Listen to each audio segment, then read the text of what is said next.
Hello मेरे प्यारे विद्यार्थियों, पुनः हम आपके समक्ष उपस्थित हैं एक नए स्टडी वीडियो के साथ। मैं केवी कौशिक आप सबों को नॉलेज कुंजी में स्वागत करता हूं। तो चलिए आज का टॉपिक हम शुरुआत करते हैं। आज हम टॉपिक जो करने वाले हैं वो है श्वसन, जंतुओं में और पौधों में श्वसन। ठीक है, तो आइए, पहला जो हमारे मन में यह सवाल आता है कि श्वसन क्या है। तो श्वसन जनरली बोलचाल की भाषा में कोई भी ये कहता है कि सांस लेना और छोड़ना ना। तो सांस लेने और छोड़ने की क्रिया को श्वसन नहीं कहा जाता है, बल्कि उसको कहा जाता है श्वासोच्छ्वास। श्वास लेना इंस्पायरेशन है, प्रश्वास ये इंस्पायरेशन मतलब इन हुआ हवा, हवा छोड़े एक्सपायरेशन हुआ, यानी हवा बाहर निकला, निःश्वास हिंदी में होता है। ठीक है, तो श्वास लेने और छोड़ने की क्रिया को श्वासोच्छ्वास यानी ब्रीदिंग कहा जाता है। लेकिन रेस्पिरेशन क्या है, यानी श्वसन क्या है पूर्ण रूप से, तो आइए हम जानते हैं कि श्वसन की परिभाषा क्या है।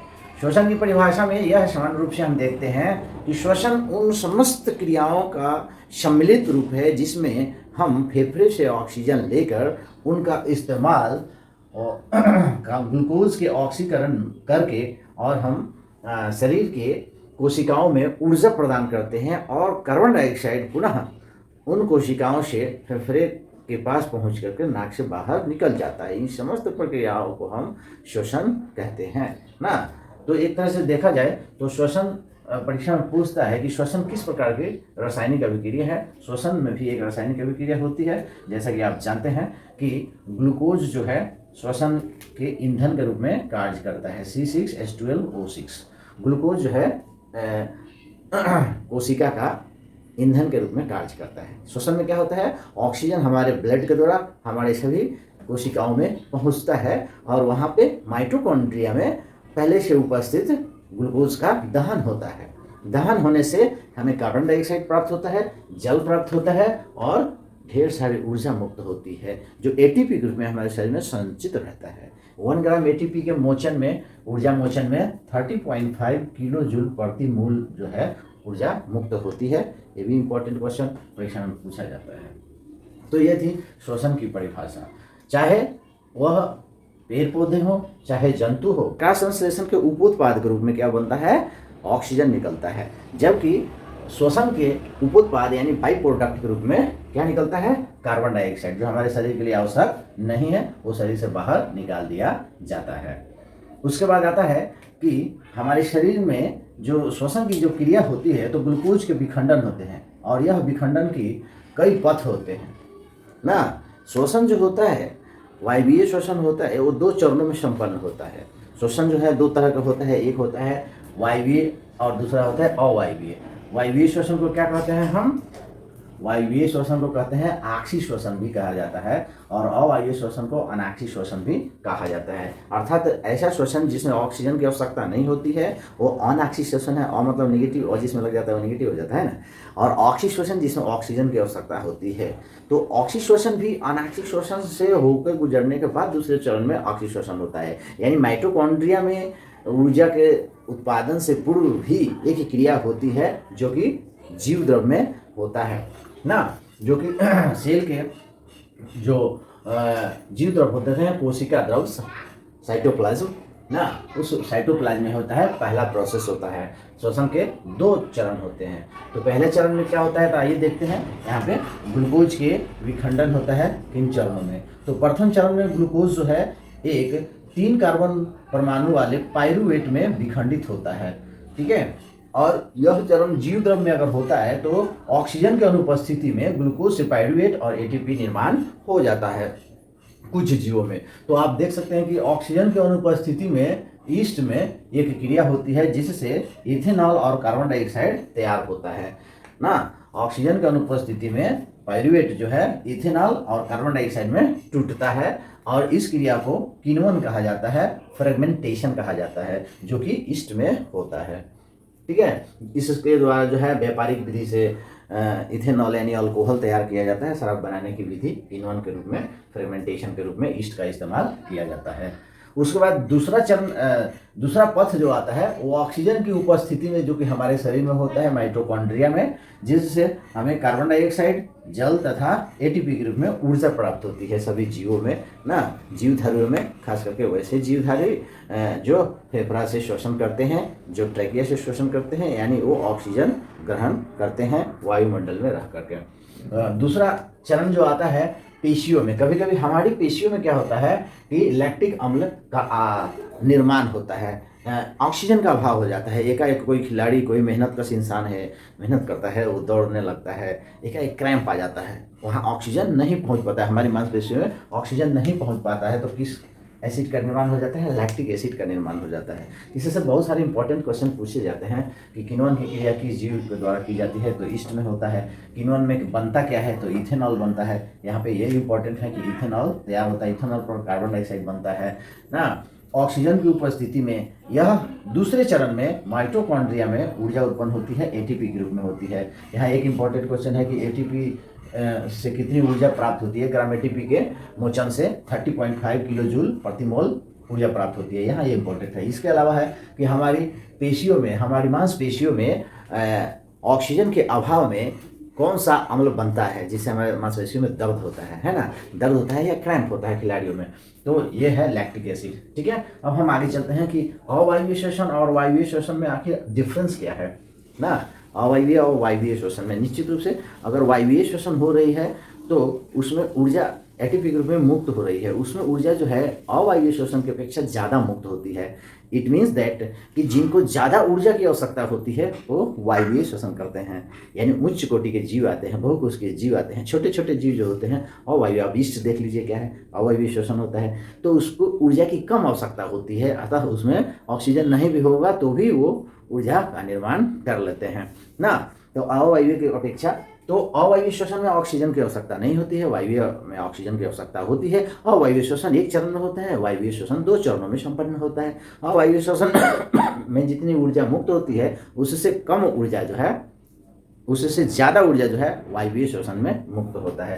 ये मेन डिफरेंस है अनाक्षी श्वसन और आक्षी श्वसन में। अवायवीय श्वसन जो होता है उसमें माइटोकॉन्ड्रिया की कोई भूमिका ही नहीं है। वायवीय श्वसन जो होता है माइटोकॉन्ड्रिया में होता है, जिसे हम कोशिका का ऊर्जागृह कहते हैं। ये भी एक आपका पॉइंट हो गया ना कि कोशिका का ऊर्जागृह किसे कहते हैं? तो माइटोकॉन्ड्रिया को कहते हैं। अब हम आगे चलते हैं कि पौधों में श्वसन। ठीक है, तो पौधों में श्वसन किस प्रकार से होता है, आइए देखते हैं। पौधों में श्वसन, तो पौधों में श्वसन जो होता है वह रंध्र के द्वारा होता है, जो कि पत्तियों में पाया जाता है। दूसरा वात रंध्र के द्वारा होता है, यानी लेंटिसेल, और अंतरकोशिकीय स्थानों के द्वारा होता है, अर्थात इंटरसेलुलर स्पेस, यानी तीनों जगह। इंटरसेलुलर स्पेस जो है वह जड़ में पाया जाता है, वात रंध्र जो है तना और शाखाओं में पाया जाता है, और रंध्र जो होता है वह पत्तियों में पाया जाता है। तो पौधों में पत्तियों की जो संख्या है बहुत ज़्यादा होती है, रंध्रों की संख्या उसमें ज़्यादा होती है, उसका क्षेत्रफल जो है उसके तना और जड़ की अपेक्षा ज़्यादा होता है। ऐसी स्थिति में मुख्य रूप से भूमिका निभाने वाला जो है हमारा पत्ता ही है पौधों में श्वसन के लिए। लेकिन हमारे अगर परीक्षा में पूछते हैं कि पौधों में कौन सा अंग श्वसन के लिए उत्तरदायी है, तो जड़, तना, पत्ती सभी है, पौधे के सभी अंग श्वसन की क्रिया करते हैं। लेकिन मुख्य रूप से अगर पूछता है तो पत्तियाँ हम कह सकते हैं ना। अब देखते हैं कि कभी कभी पेड़ पौधे जो होते हैं वह सूख जाते हैं। कारण क्या होता है? अगर उनके जड़ के पास जल जमा हो जाता है तो उनके जड़ में उपस्थित जो अंतरकोशिकीय स्थान होते हैं उनके सेल मरने लगते हैं, उनमें वो शक्ति नहीं होती है कि वो ऑक्सीजन पानी के अंदर से ऑक्सीजन को ले सकें। ऐसी स्थिति में वो मिट्टी के अंदर के हवा को ग्रहण करने की क्षमता रखते हैं, लेकिन पानी जम जाने से वो सेल मरने लगते हैं और पेड़ जो है सूख जाता है। दूसरी तरफ हम देखते हैं कि कभी कभी क्या हो जाता है कि पेड़ के अगल बगल में जो है मालजाल लोग बांध देता है, जानवरों को बांध देता है, तो क्या हो जाता है, वो मिट्टी जो है बैठ जाती है, यानी बंजर हो जाती है। बंजर होगा फिर वही कंडीशन आएगा, मिट्टी में एयर होता है, ऑक्सीजन उपस्थित होता है, और उस ऑक्सीजन से उसकी जड़ें जो हैं सांस लेती हैं और जिंदा रहती है। और ये तो पहले ही बता चुके हैं कि श्वसन में ऑक्सीजन लेता है, कार्बन डाइऑक्साइड छोड़ता है। ठीक है, तो कुछ जलीय पौधे जो होते हैं वो ऑक्सीजन कहाँ से लेते हैं? वह जल में उपस्थित ऑक्सीजन से लेते हैं ना। जैसे जलकुंभी वगैरह का पौधा है, जल में रहता है, तो ऐसी स्थिति में जलीय जीव अगर उसमें रह रहे हैं तो उनको ऑक्सीजन की कमी हो जाएगी, क्योंकि वो पौधे जो है पूरा तालाब में छा जाते हैं। अब पूरा तालाब में छा जाएंगे तो क्या होगा, ऑक्सीजन को चूसना शुरू करेंगे तो उसमें दूसरे जीव जंतु जो हैं उनको ऑक्सीजन की कमी होने लगती है। तो ऐसी स्थिति में यहाँ हम पौधे श्वसन के बारे में ये बता रहे थे ना। उसके बाद यहाँ सबसे जो इम्पोर्टेंट आता है, अब हम चलते हैं अगला पॉइंट में, और अगला पॉइंट है आपका जंतुओं में श्वसन। ठीक है, जंतुओं में श्वसन। तो जंतुओं में श्वसन जो होता है वह अलग अलग जंतु जो होते हैं अलग अलग तरीके से श्वसन करते हैं। तो मुख्य रूप से 3 पार्ट होते हैं जंतुओं में श्वसन के लिए। एक तो होता है त्वचा, यानी डायरेक्ट वो छोटी छोटी सेल वाले, जैसे अमीबा है, पैरामीशियम है, वो अपनी श्वसन की क्रिया विसरण द्वारा बाहर से डायरेक्ट हवा ले लेते हैं और अपने अवशिष्ट को यानी वायु को कार्बन डाइऑक्साइड को बाहर छोड़ देते हैं। तो दूसरा जो होता है आपका कि ट्रैकिया के द्वारा श्वसन करते हैं, और तीसरा जो होता है वो फेफड़ा के द्वारा श्वसन करते हैं। तो इसमें यूनिसेल्युलर जो जीव होते हैं जैसे अमीबा है, उसमें प्रायः जो है डिफ्यूजन की क्रिया होती है, जो कि बाहरी वातावरण से हवा लेकर के और अपना अपशिष्ट पदार्थ निकाल देते हैं। इंसेक्ट्स में जो होता है वो ट्रैकिया होता है ना, श्वास नली होता है उनके शरीर में जहाँ तहाँ छिद्र होता है, और उस शरीर से डायरेक्ट ऑक्सीजन जो है उनके ऊतक तक पहुँचता है, और वहाँ से निकले हुए कार्बन डाइऑक्साइड पुनः शरीर के त्वचा द्वारा बाहर ऑक्सीजन को ढोने का कार्य करता ना। तो ऐसा देखने को मिलता है ना। तो वो ट्रैकिया से सांस लेते हैं ना इंसेक्ट्स। अगला आता है फिश। कुछ जीव में जो है फिश आता है। फिश के अलावा झींगा है, सीप है, ये सब जो है गिल्स से सांस लेते हैं। इसके अलावा जो आता है एक हमारा मेढक आता है, जो मेढक लंग्स से भी सांस लेता है और स्किन से भी सांस लेता है और फेरिक्स से भी सांस लेता है ना। यहाँ फेरिक्स से भी वो सांस लेता है, पानी के अंदर जाता है तो मुंह में पानी लेता है, और साइड से क्लोम छिद्र होता है, उस क्लोम छिद्र के द्वारा वो बाहर निकाल देता है और उससे ऑक्सीजन चूसता है ना। त्वचा जो है कभी कभी वो सुषुप्त अवस्था में मिट्टी के अंदर चला जाता है, तो वो त्वचा से श्वसन की क्रिया करता है, और वायुमंडल में यानी पृथ्वी पर रहता है तो वो श्वसन की क्रिया जो है फेफड़ा से करता है।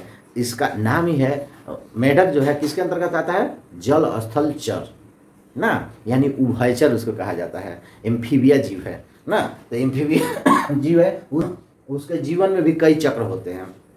जैसे बेंग मछली आप लोग सुने होंगे कि बेंग मछली बना हुआ है, तो वो बेंग मछली जो है मछली का रूप धारण करके वो छोटा छोटा टैडपोल के रूप में जो है पानी में वो तैरते रहते हैं। तो पानी में तैरता रहेगा, उस समय वो क्या करेगा, गिल्स के जैसा उसके अंदर फेरिक्स होते हैं माउथ में, तो उस माउथ फेरिक्स से वो श्वसन की क्रिया करता है। वो थोड़ा बड़ा हो जाता है तो स्किन से करता है और लंग्स से करता है। उसके बाद हम लोग चलते हैं तो फिश में जो होता है मेन गिल होते हैं, और वो आप लोग देखे होंगे गलफारा बगल में रहता है, गलफारा गिल्स होता है ना, जिसे कोलोम भी कहा जाता है। और गिल्स में पाए जाते हैं पतली पतली गिल पट्टिकाएं।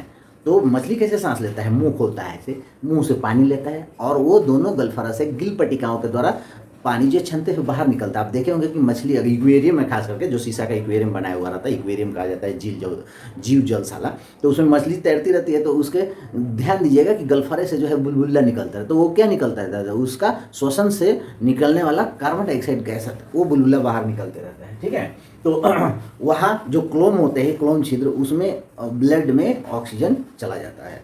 तो मछलियों को बहुत थोड़ा उनकी श्वसन की गति जो होती है थोड़ा द्रुत गति से होती है, क्योंकि उसको लिक्विड के अंदर से जो है गैस को निकालना होता है ना। हम लोग की अपेक्षा उनका श्वसन दर थोड़ा तेज होता है, जलीय जीव जो भी रहते हैं उनका तेज होता है। अब हम चलते हैं मानव श्वसन तंत्र। इसको थोड़ा ठीक से समझना होगा, ये हमारा श्वसन तंत्र है ना, तो जानकारी जरूरी है। और सभी लोग हम जानते हैं कि हमको सांस लेने के लिए एक ठो नाक है, उसमें 2 छिद्र है, और ये नासिका छिद्र के नाम से जाना जाता है। और श्वसन का अंग जो है, इस श्वसनीय अंग में सबसे पहला अंग यही आता है, नासिका छिद्र। तो नासिका छिद्र से शुरुआत होता है, और नासिका छिद्र जैसा कि आप चित्र में यहाँ देख सकते हैं कि नासिका छिद्र आगे की तरफ जो बैठता है उसको नोजल कैविटी के नाम से जाना जाता है। इस नोजल कैविटी में छोटे छोटे जो है बाल होते हैं, और इसके अलावा बाल तो बड़े होने पे होता है, बचपन में तो बाल रहता नहीं है, तो बाल रहते हैं, और उसके अंदर म्यूकस पाया जाता है। म्यूकस मेम्ब्रेन जो है चिपचिपा सा पदार्थ होता है। जब हम श्वसन की क्रिया करते हैं तो हमारे नाक में जो बाल होते हैं वो मोटा मोटी छानने का काम करते हैं, है ना। लेकिन अगर उससे भी कोई महीन डस्ट धूल के रूप में अगर उसके अंदर चला जाता है तो वो चिपचिपे पदार्थ म्यूकस में जो है चिपक जाता है ना, और उसको हम समय समय पर साफ करते रहते हैं। और उसके बाद जो एयर जाता है तो वो शुद्ध हवा यानी क्लियर हवा जो है अंदर की तरफ प्रवेश करता है। उसके बाद वहाँ से पहुँचता है नासिका छिद्र से लैरिक्स की तरफ। उसके लैरिक्स के पहले आता है फेरिक्स, फेरिक्स के बाद आता है लैरिक्स ना। तो फेरिक्स में पहुँचता है और फेरिक्स के बाद पहुँचता है लैरिक्स में। लैरिक्स में जहाँ पे हम ये स्वर यंत्र है, लैरिक्स मतलब स्वर यंत्र। हम लोग जानते हैं कि हम अगर बोल भी रहे हैं तो बिना हवा के नहीं बोल सकते हैं ना। अगर कहा जाए कि सांस मत लीजिए, नाक बंद कर लीजिए और हवा मत निकालिए, तो आवाज़ निकलेगा? नहीं निकलेगा, है कि नहीं। तो हम इसको श्वसन, उसके बाद आता है नासिका छिद्र के बाद लैरिक्स, फेरिक्स, और फेरिक्स के बाद लैरिक्स आता है, और लैरिक्स के बाद आता है ट्रैकिया, ट्रैकिया के बाद आता है लंग्स हमारे फेफड़े में। तो आइए हम देखते हैं कि किस तरह से प्रोसेस होता है। तो यहाँ जो है नोजल कैविटी में म्यूकस मेम्ब्रेन होता है, और वहाँ से देख सकते हैं आप यहाँ कि यही है लैरिक्स यानी स्वर यंत्र बोलने के लिए, और इसमें हवा की आवश्यकता होती है, तो इससे होते हुए गुजरता है। और उसके बाद आता है हमारा यहाँ पे ये ट्रैकिया है यानी श्वास नली, ट्रैकिया यानी श्वास नली। और ये ट्रैकिया जो है दो भागों में बंट जाता है जिसे ब्रोंची कहते हैं। तो ये ट्रैकिया जो होता है, जो श्वास नली होता है, वह उपास्थि के अर्ध वलय से ऐसे ऐसे राउंड राउंड में, जैसे सेक्शन पाइप देखे होंगे ना, पानी खींचने वाला जो पंपिंग सेट में लगाया जाता है, उस तरह का वलय होता है। क्यों होता है? ताकि जब सांस हम ले, सांस तो अंदर चला गया तो वो पिचके नहीं, हमारा जो ये पाइप है वो आपस में चपके नहीं, क्योंकि चपक जाएगा तो क्या होगा, सांस लेना अंदर चला गया फिर बाहर निकल ही नहीं पा रहा है, तो परेशानी होना शुरू हो जाएगा, है कि नहीं। तो यह पिचके नहीं, इसके लिए उसमें उपास्थि के वलय रहते हैं यानी कार्टिलेज रहते हैं, उपास्थि वलय रहते हैं, ताकि वो फ्लेक्सिबल होता है, वो फूल सके और पचक सके, लेकिन पूरा आपस में चिपकने नहीं देता है। ये दोनों ब्रोंकियोल्स में श्वास नलिका में बदल जाता है, और ब्रोंची जो है वह आगे चल के छोटे छोटे नली के रूप में विभक्त होता है, जिसे ब्रोंकियोल्स कहा जाता है ना। ब्रोंकियोल्स में बदल जाता है, ठीक है। और वह ब्रोंकियोल्स आगे चल के एल्वियोलर डक्ट्स में बदल जाता है यानी कुपिका में बदल जाता है। यह छोटे छोटे कुपिकाओं, एक गुब्बारे जैसा अंतकृत होता है, गुब्बारे के जैसे, गुब्बारे हम फूकते हैं तो फूलता है ना, तो वो क्या करता है कि सतही क्षेत्र जो होता है, जो हम हवा लेते हैं उसका सतही क्षेत्र बढ़ा देता है, ताकि ज़्यादा से ज़्यादा क्षेत्र जब बढ़ा हुआ रहेगा तो ऑक्सीजन जो है ज़्यादा से ज़्यादा ब्लड के कंटेक्ट में आएगा, ज़्यादा से ज़्यादा ब्लड के कंटेक्ट में आएगा, तो वो उसके साथ ऑक्सीजन में पाया जाना जो हीमोग्लोबिन होता है वह ऑक्सीजन के साथ उच्च बंधुता रखता है ना। हीमोग्लोबिन का एक अणु ऑक्सीजन के 6 अणु को आपस में कंज्यूम करता है, उसको आपस में मिला लेता है, और इस प्रकार दोनों फेफड़ों में मिलाकर कुल वायु कोशिकाओं की संख्या यानी एल्वियोलर डक्ट का संख्या 3 × 10⁸ बोथ लंग्स में होता है। 3 × 10⁸ ब्रोंकियोल्स होते हैं। अब इससे आप अनुमान लगा सकते हैं कि कितनी ज़्यादा संख्या में छोटी छोटी कुपिकाएँ होती है। लेकिन अगर उस कुपिकाओं को काट काट के फैला दिया जाए, चिपका दिया जाए आपस में, तो लगभग 80 वर्ग मीटर क्षेत्र ढक लेगा। इस अनुमान लगा लीजिए कि 80 मीटर वर्ग मीटर है तो 80 मीटर लंबा और 80 मीटर चौड़ा, और इतना बड़ा क्षेत्र जो है इस फेफड़ा में होता है जब हम श्वसन की क्रिया करते हैं। तो जब हम श्वसन लेते हैं तो वायुमंडल में उपस्थित समस्त हवाएं हमारे शरीर के अंदर यानी फेफड़े के अंदर प्रवेश करती है ना, जिसमें 78% नाइट्रोजन होता है, आपको मालूम होगा। ऑक्सीजन 21% होता है, कार्बन डाइऑक्साइड 0.03% होता है, और बाकी अन्य गैस भी होते हैं, तो वो सभी शरीर के अंदर जाते हैं। लेकिन जब श्वसन की क्रिया खत्म होती है तो 21% ऑक्सीजन में से 21% ऑक्सीजन नहीं चूस लिया जाता है, बल्कि ओनली 4% ऑक्सीजन उसमें से अंदर की तरफ जाता है, और 17% ऑक्सीजन यानी 17% ऑक्सीजन पुनः श्वसन की क्रिया द्वारा वापस आ जाता है। नाइट्रोजन नहीं चूसा जाता है, 38% वापस आ जाता है, लेकिन कार्बन डाइऑक्साइड की मात्रा जो है वो बढ़ जाती है, 0.03% से वो बढ़ जाता है लगभग 4 to 4.5 ना। तो 4 to 4.5% जो है कार्बन डाइऑक्साइड शरीर से बाहर निकल जाता है। यहाँ ये भी एक इम्पॉर्टेंट है। अब हम चलते हैं कि लंग्स जो होता है, 200 छोटा छोटा जो है हमारा फेफड़ा होता है ना। फेफड़ा जो पिंक कलर का होता है ना, और स्पंजी होता है, स्पंजी मतलब मुलायम होता है, और गुलाबी कलर का होता है। और यह जो है चारों तरफ से आप देख रहे हैं कि इसके चारों तरफ जो है डबल पतली लेयर होती है यानी दोहरी झिल्ली होती है ना। इस झिल्ली के बीच में एक थोड़ा सा गैप हो गया ना, जिसे इसके अंदर जो है पायराइटल पायराइटल फ्लूरा उसको कहा जाता है, उस झिल्ली को कहा जाता है पायराइटल फ्लूरा। तो इसमें पायराइटल द्रव भरा हुआ रहता है। आप बताइए उसमें द्रव भरने की क्या जरूरत है, तो उसमें लिक्विड होता है, क्योंकि फेफड़ा जो है फूलता है पचकता है, फूलता है पचकता है। तो अगर कोई चीज़ फूल रहा है पचक रहा है तो वह किसी न किसी से टच होगा तो घर्षण पैदा होगा, घर्षण पैदा होगा तो गर्मी पैदा होगी। तो उस गर्मी को कम करने के लिए पायराइटल फ्लूरा उसमें हल्का द्रव होता है, चिपचिपा द्रव। अब बात ये आती है कि जब हम सांस लेते हैं, जब हम सांस लेते हैं ऐसे क्या होता है, ये फूल जाता है, ठीक है, ये फैलता है तो श्वसन हवा जो है इसमें भर जाता है, ये जो रीब जो है दब जाता है, दबता है। लेकिन इसके नीचे जो यहाँ पे जो है आपका दिया हुआ है ना, डायफ्राम दिया हुआ है, डायफ्राम। जब हम सांस लेते हैं तो डायफ्राम सीधा हो जाता है, ऐसे सीधा हो जाता है, ऐसे सीधा हो जाता है। सांस लिया तो ये फैला, वो सीधा हो गया, और ये रीब जो है यानी हड्डी, यहाँ पे रीब ना, बाती, छाती का बाती है ना, तो यह जो है वह फैलता है, ये पचकता है, फ्लेक्सिबल होता है, ये भी उपास्थि का बना हुआ होता है, तो वो फ्लैट हो जाता है ना। और जब हम सांस छोड़ने की गति में आते हैं तो वो जो है जब फ्लैट हो जाता है, और जब हम रिलैक्स होते हैं तो वो डायफ्राम जो है पुनः उसको आगे की तरफ धकेल देता है। श्वास अंदर गया तो वो बाहर निकलेगा कैसे, तो वो डायफ्राम जो है उसको धकेलता है तो फिर हमारा ये पचक जाता है, आगे वाला पार्ट पचकता है और ये आगे की तरफ ढकेल देता है, यानी ये ऐसे की तरफ ऊपर की तरफ ढकेल देता है, ऐसे ढकेलता है। ढकेलने से क्या हो जाता है कि फेफड़ा से हवा जो है नाक से बाहर निकल जाता है। वहाँ कोई ऐसा मान लीजिए सांस ले ली और वापस कैसे आ जाता है, अंदर मशीन तो लगा नहीं है, ठीक है। नासिका, लाइरिक्स, ट्रैकिया और लंग्स प्रमुख जो है श्वसन अंग हैं, और ये सब एक सिस्टम में काम करते हैं, इसलिए इसको श्वसन तंत्र कहा जाता है। अब हम जानते हैं उससे आगे की बात कि O2 और CO2 का आदान प्रदान हमारे शरीर में किस तरह से होता है। सांस तो चला गया, फेफड़ा में चला गया, ऑक्सीजन ब्लड जो है वो ऑक्सीजन को ले लिया, अब वो कैसे हमारे शरीर के सेल तक पहुंचता है, वहाँ से पीनो वापस कार्बन डाइऑक्साइड जब हम लेके चलेंगे तब ना पूरा प्रोसेस खत्म होगा कि श्वसन किसे कहते हैं। श्वसन सिर्फ सांस लेना छोड़ना तो हम नहीं बताए थे, क्या कहते हैं कि श्वास बाहर से लेना, उसकी कोशिकाओं में जाना, ग्लूकोज का दहन करना, एटीपी ऊर्जा मुक्त होना और कार्बन डाइऑक्साइड को लेकर पुनः फेफड़ा से आकर शरीर से बाहर निकले, पूरा प्रोसेस श्वसन है। तो अभी हम लोग यहाँ तक फेफड़ा तक पहुँच गए, अब हम ऑक्सीजन को ले जाते हैं शरीर में और वहाँ से वापस करने की क्रिया कैसे करते हैं। पहला प्रोसेस में देखते हैं कि नंबर 1 में देखते हैं कि लंग्स से जो है ऑक्सीजन युक्त ऑक्सीजनेटेड ब्लड ना, यानी हीमोग्लोबिन युक्त ब्लड। तो हीमोग्लोबिन युक्त ब्लड में जब ऑक्सीजन मिल जाता है तो उसको शुद्ध ब्लड भी कहा जाता है, और यह फेफड़ा और हृदय के बीच से एक नली के द्वारा प्रवाहित होता है ना, जिसे फुफ्फुस शिरा कहा जाता है। क्या कहा जाता है, फुफ्फुस शिरा ना। तो फुफ्फुस शिरा से द्वारा सबसे पहले वो 1 नंबर में आ गया आपका फेफड़ा से हृदय में, दूसरे नंबर में हृदय के ऊपरी आले में यानी लेफ्ट ऑरिकल यानी बायां आलिंद में आया। आलिंद ऊपर रहता है, निलय नीचे रहता है, तो हृदय में आता है। इसका हृदय की संरचना डिटेल में हम लोग परिवहन में फिर से पढ़ेंगे, लेकिन तत्काल में देख लीजिए।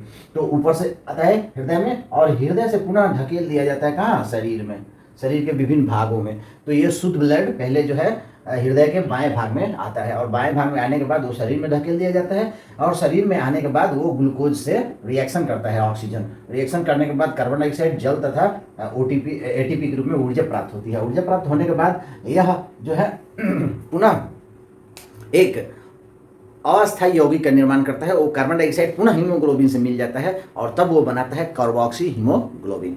कार्बोक्सी कार्बन और ऑक्सीजन से मिलकर के हीमोग्लोबिन यानी कार्बोक्सी हीमोग्लोबिन बनाता है, और पुनः वो अशुद्ध ब्लड जो है हृदय के बाएं भाग दाहिने भाग में आता है, और दाहिने भाग से पुनः उसे फेफड़ा में भेज दिया जाता है। और इस प्रकार जो है हमारे शरीर में ऑक्सीजन कार्बन डाइऑक्साइड का परिवहन होता है, ठीक है। तो अब हम लोग अगले वीडियो में देखेंगे परिवहन क्या है और परिवहन के कौन कौन से प्रोसेस है, उसमें हम लोग डिटेल में ये पढ़ेंगे। पौधों में परिवहन कैसे होता है, जंतुओं में परिवहन कैसे होता है। हो सकता है कि परिवहन में 2 पार्ट हो, क्योंकि जंतुओं में परिवहन के लिए आपका हृदय की कार्य विधि को समझाना होगा अच्छे से।